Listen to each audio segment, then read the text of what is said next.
व्यावसायिक शिक्षा के अंतर्गत आज हम ऑनलाइन गेस्ट लेक्चर की शुरुआत करने जा रहे हैं। आज ये हमारा पहला यूट्यूब पर गेस्ट लेक्चर है। मैं आप सभी स्टूडेंट्स को वीडियो शुरू होने से पहले सभी स्टूडेंट अपने पास एक नोटबुक और एक पेन रखें और जो मैं आज आप सभी स्टूडेंट को वीडियो लेक्चर में संचार, जो कि एक एग्ज़ाम पॉइंट ऑफ व्यू से महत्वपूर्ण टॉपिक है, इसके बारे में बताऊंगा और साथ ही आपको नोट्स अपनी नोटबुक में लिखने हैं। आप वीडियो को पॉज करके भी इसे नोटबुक में लिखें। तो चलो शुरू करते हैं। आज का टॉपिक संचार।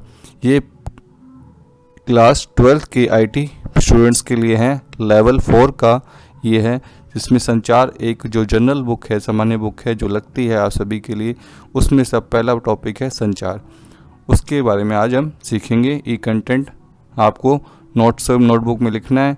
तो चलो स्टार्ट करते हैं अपने वीडियो लेक्चर। तो आप सभी देख सकते हो संचार कौशल। संचार कौशल क्या है, संचार क्या है पहले अपन को, फिर संचार में क्या कौशल अपन को संचार में विकसित करना चाहिए, तो इसके बारे में जानेंगे आज। तो पहले स्टार्ट करते हैं संचार कौशल। संचार का अर्थ है सूचनाओं का आदान प्रदान करना। सूचना क्या होती है? सूचना किसी भी प्रकार की छोटी सी इन्फॉर्मेशन जो आप अपने फ्रेंड से बातें करते हो, कोई सूचना बताते हो उनको कि आज स्कूल आना है, कल स्कूल नहीं आना, ये किसी प्रकार की ये सूचना हो सकती है। ये किसी प्रकार का आपका संचार हो सकता है। तो संचार का अर्थ है सूचनाओं का आदान प्रदान करना। आज के दौर में अगर आपकी कम्युनिकेशन स्किल्स अच्छी नहीं है, यानी कि आपको अच्छे से बोलना नहीं आता, अच्छे से किसी संचार में बात नहीं करनी आती, स्किल्स अच्छी नहीं है आपके अंदर, तो इस सफलता के युग में आप पीछे रह जाएंगे। ठीक है। अगर आपको कम्युनिकेशन स्किल्स अच्छी है तो आप किसी को भी आकर्षित कर सकते हो। अगर आपकी यानी कि बात करने का, कम्युनिकेशन करने की, किसी से बात करने की आपकी अच्छी है लैंग्वेज, तो आप किसी को भी आकर्षित कर सकते हो। ठीक है। जब दो या दो से अधिक व्यक्ति आपस में कुछ सार्थक चिन्हों, संकेतों या प्रतीकों के माध्यम से अपने विचारों या भावनाओं का आदान प्रदान करते हैं, उसे संचार कहते हैं। तो संचार की डेफिनेशन आपने देखी। संचार कभी भी एक व्यक्ति से नहीं होता, संचार हमेशा दो या दो से अधिक व्यक्तियों के बीच होता है।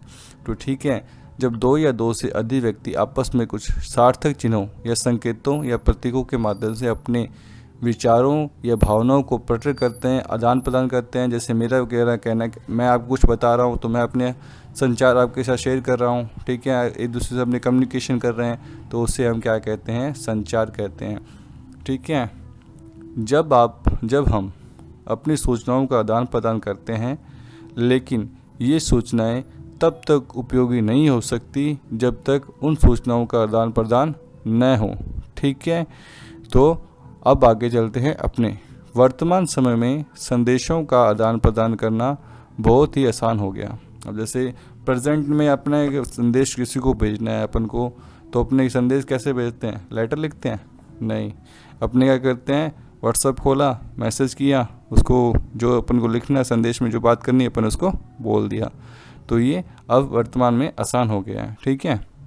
और समय कम लगता है, और समय भी कम लगता है। जैसे सैटेलाइट व टेलीविज़न ने तो सारी दुनिया को एक नज़र में बदल दिया है। तो ये आपको बड़ा।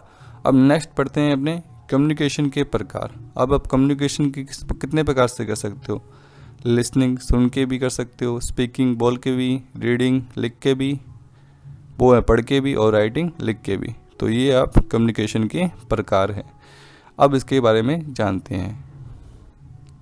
हमारे पास भाषा ही कम्युनिकेशन की सबसे प्रभावी और प्रबल माध्यम है। भाषा, जो मैं हिंदी से मैं आपसे बात कर रहा हूँ, आपको हिंदी समझ आए तो हिंदी, ऐसे मैं इंग्लिश में बात कर रहा हूँ, आपको इंग्लिश समझ नहीं आ रही, तो ये भाषा का एक आदान प्रदान सही तरीका नहीं है। हमारी भाषा एक है जो अपने तो बताती है कि आप क्या कहना चाहते हो, क्या करना चाहते हो, आप क्या मन क्या कह रहा है आपका, अपने विचार रख सकते हो किसी के सामने। तो ये एक भाषा ही एक है ऐसा माध्यम जो कम्युनिकेशन को प्रभावी और प्रबल माध्यम है, जिससे हम पूरे संसार में एक दूसरे व्यक्ति द्वारा हमारी आवाज़ भाषा से एक संदेश को दूसरे तक पहुंचाते हैं। ठीक है। कम्युनिकेशन का उद्देश्य संदेशों या विचारों का आदान प्रदान करना है। इसका मुख्य उद्देश्य डाटा व सूचनाओं का आदान प्रदान करना होता है। नेक्स्ट टॉपिक पढ़ते हैं, संचार के घटक।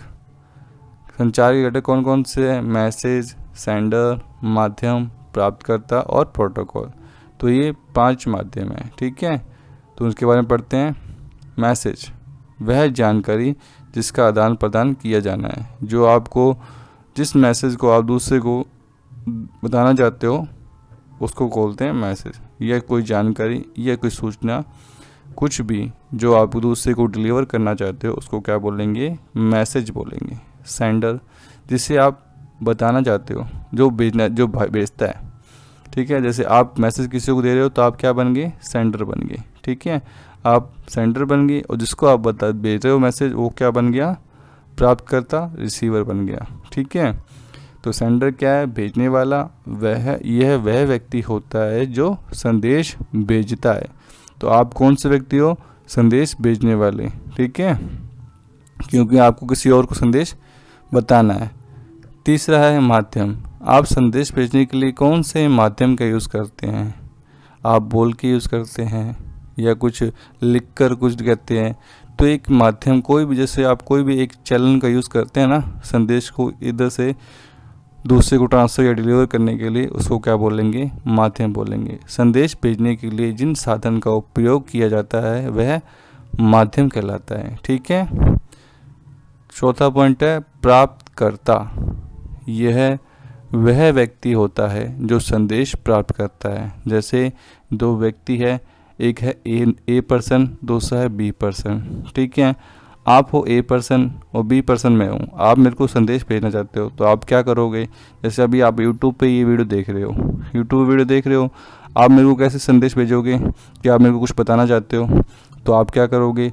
यूट्यूब में चैनल खोलोगे, प्लग क्लासेस, वीडियो देखोगे, उसके नीचे कमेंट बॉक्स होता है, कमेंट पे आप कमेंट लिखोगे, सर मेरे को आपको ये वाला जो आपने मेरे को बताया था टॉपिक, ये मेरे को समझ नहीं आया। तो मैं उसका संदेश को आपके जो आपने भेजा है, क्योंकि आप सेंडर हो, आप ए पर्सन हो, मैं बी पर्सन, तो मेरे को वो संदेश मिल गया। और किस माध्यम से मिला? कमेंट के माध्यम से मिला। तो कमेंट क्या हो गया? एक माध्यम। सेंडर हो गया आप, यानी कि भेजने वाले ए पर्सन, और बी पर्सन यानी कि मैं प्राप्तकर्ता, जो मेरे को आपका संदेश मिल गया कि आप मेरे को क्या कहना चाहते हैं। अब चलते हैं नेक्स्ट। प्राप्तकर्ता वह व्यक्ति जिसको संदेश प्राप्त करता है। ठीक है। 5वां है प्रोटोकॉल। क्या है? प्रोटोकॉल। प्रोटोकॉल क्या कहता है? The set of rules. इसकी क्या डेफिनेशन होती है? द सेट ऑफ रूल्स, यानी कि एक रूल्स का ऐसा सेट होता है जो नियमों पर चलता है। ठीक है। नियमों जैसे चलता है। तो प्रोटोकॉल नियमों का एक समूह होता है जो डाटा कम्युनिकेशन को कंट्रोल करता है, कि जो डाटा आपने कम्युनिकेट किया है, ठीक है, उसको ये कंट्रोल करता है। तो ये प्रोटोकॉल का काम है। तो आज हमने देखो क्या सीखा? संचार के घटक, जिसमें मैसेज, सेंडर, माध्यम, प्राप्तकर्ता और प्रोटोकॉल। तो आपको इसका एक मैंने एग्जाम्पल भी दिया। जैसे आपको मैसेज मेरे को भेजना है तो आप कैसे मैसेज भेजोगे?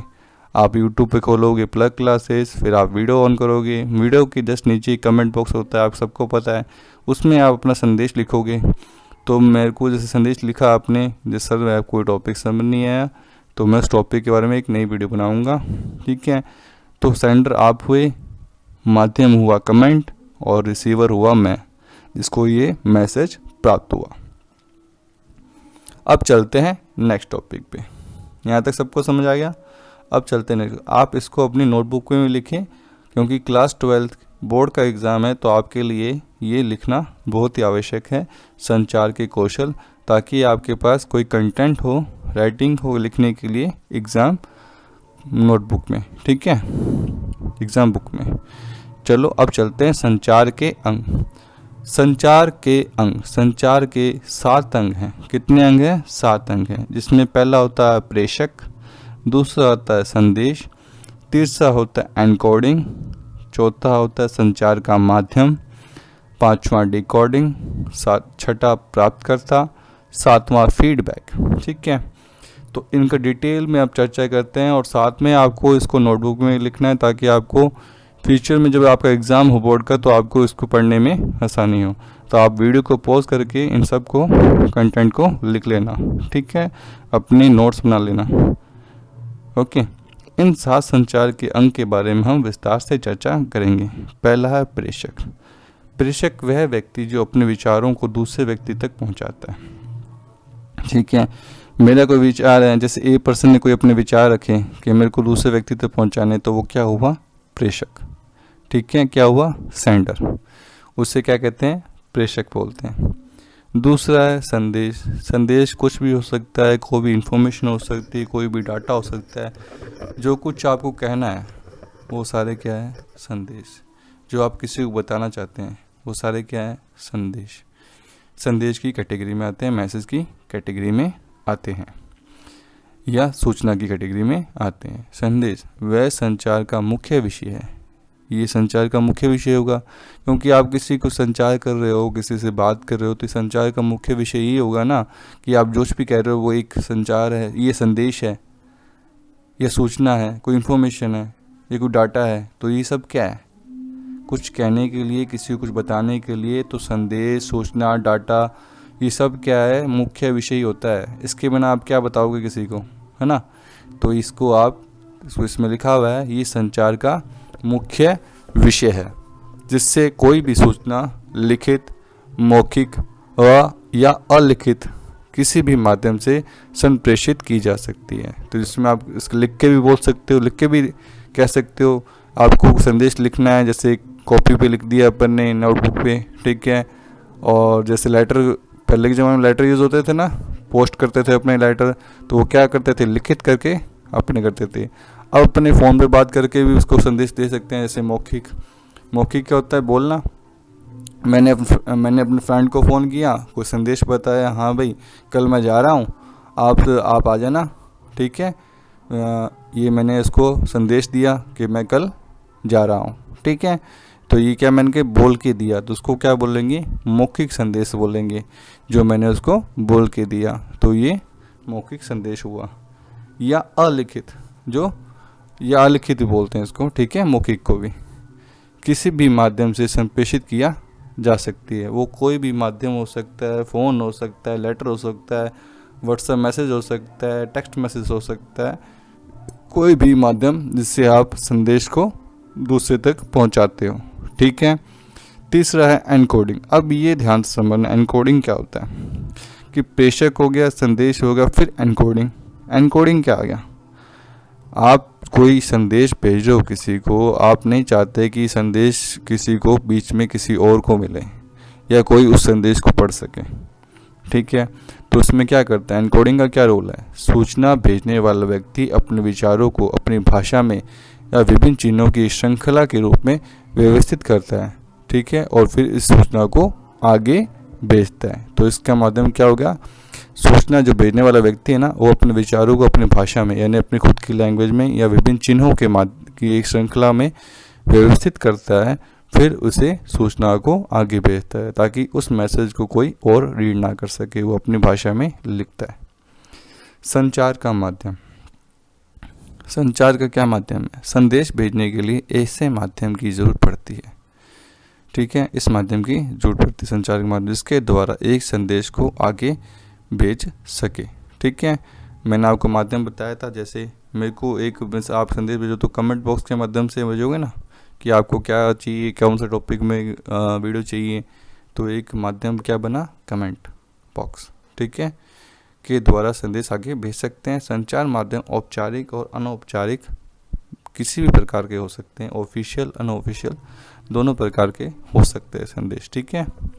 डिकोडिंग क्या होता है? देखो, आपने मैसेज भेजा तो उसको एनकोडिंग करके वापस को जो प्राप्त करता है उस मैसेज को, वो क्या करेगा? पहले डिकोड करेगा, ठीक है, ताकि वो उस लैंग्वेज में उसको पढ़ सके। तो उस मैसेज को डिकोडिंग कहते हैं। तो संदेश प्राप्त होने के बाद संदेश को समझता है, ठीक है, कि संदेश क्या है, उसे डिकोड करता है। यदि संदेश किसी अन्य भाषा में लिखा है तो वह संदेश को समझने के लिए अपने शब्दों को उसे डिकोड करता है, अपने शब्दों में क्या करता है, उसे डिकोड करता है, जिससे उसे संदेश को समझने में सहायता मिलती है। तो उसको समझ डिकोड करके मैंने किसी लैंग्वेज में लिखा, जैसे इंग्लिश में मैंने लिखा और आपको हिंदी आती, तो उस मैसेज को क्या करेगा, वो डिकोड करेगा, क्या कि उसको मैसेज को वो आप पढ़ सको, इसको रीड लो उसके, ठीक है। एक छोटा सा एग्जांपल, बाकी डिकोडिंग तो अलग इसका मीनिंग है, ठीक है। तो उस मैसेज को आपके अकॉर्डिंग वो डिकोड करता है ताकि आप उसको पढ़ने में ईजी हो, ठीक है। प्राप्त करता, ताकि मैसेज के बीच में किसी और को ट्रांसफ़र ना हो, कोई अपने मैसेज को पढ़ ना सके।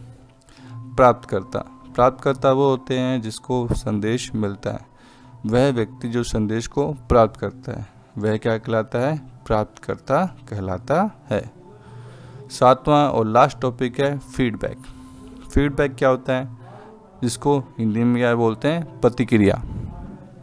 फीडबैक उपयोगी प्रतिक्रिया देने के लिए किया जाता है। अगर हमें भेजने वाले की बात, सूचना समझ आ गई है तो हम अच्छी प्रतिक्रिया देंगे, जिससे भेजने वाले का अच्छा प्रभाव पड़ता है। अब मैंने आपको एक वीडियो लेक्चर में आपको ये मैंने संचार का टॉपिक पढ़ाया, ठीक है। अब आप इसका फीडबैक दोगे कि आपको वीडियो लेक्चर कैसा लगा। फीडबैक मतलब प्रतिक्रिया दोगे, आपको अच्छा लगा तो मेरे को अच्छा लगेगा कि यार आपको अच्छा लगा, आपको समझ आ गया, जो मैंने आपको कहना चाहता था वो सबको आपको समझ आ गया, मैं आपको जो बताना चाहता था वो आपको सही ढंग से अच्छे से समझ आ गया, तो ये मेरे को अच्छी प्रतिक्रिया होगी, तो ये अच्छी फीडबैक होगा, ठीक है, जिससे मैं अच्छा मनोबल महसूस करूँगा, ठीक है। अगर आप नेगेटिव फीडबैक दोगे तो मेरे को ऐसा लगेगा मेरे को आज पढ़ाना नहीं आया, ठीक है, तो बच्चों ने मेरे को क्या दिया, नेगेटिव फीडबैक दिया। तो फीडबैक दो प्रकार के होते हैं, एक तो होता है पॉजिटिव, एक होता है नेगेटिव। तो आप अब इस वीडियो लेक्चर देखने के बाद आप कौन सा फीडबैक दोगे, पॉजिटिव दोगे या नेगेटिव दोगे, ठीक है। तो ये आप पे डिफरेंस करता है। तो मैं ये समझूंगा फीडबैक एक माध्यम ही होगा कि आपको जो मैंने डिलीवर किया है वो आपको समझ आ गया, ठीक है, मेरे को उसको फीडबैक मिल गया, ठीक है, कि मैंने जो भेजा वो आपको समझ आ गया। अगर नहीं मिला, अच्छा समझ नहीं आया, तो आपने फीडबैक ने क्या दे दिया, नेगेटिव फीडबैक दे दिया। तो एक प्रतिक्रिया है, जो आप क्या प्रतिक्रिया देते हो वीडियो देखने के बाद क्या नहीं देते, वो आप पे डिपेंड करता है। तो ये प्रतिक्रिया है जिसका क्या है, फीडबैक। नोट, कम्युनिकेशन में फीडबैक सबसे महत्वपूर्ण रोल अदा करता है, ठीक है। तो आपने इसमें अब अपन ने क्या सीखा, संचार के अंग। संचार के 7 अंग हैं। पहला कौन सा है, प्रेषक, मेरे साथ बोले, पहला प्रेषक, दूसरा संदेश, तीसरा एनकोडिंग, चौथा संचार का माध्यम, 5वां डिकोडिंग, छठा प्राप्तकर्ता, 7वां फीडबैक, ठीक है। तो आपने संचार के ये 7 अंग पढ़ लिए हैं, समझ आ गए होंगे। आप अब इसको वीडियो को पॉज करके अपनी नोटबुक में भी लिख सकते हैं, ठीक है। अब चलते हैं नेक्स्ट टॉपिक पे।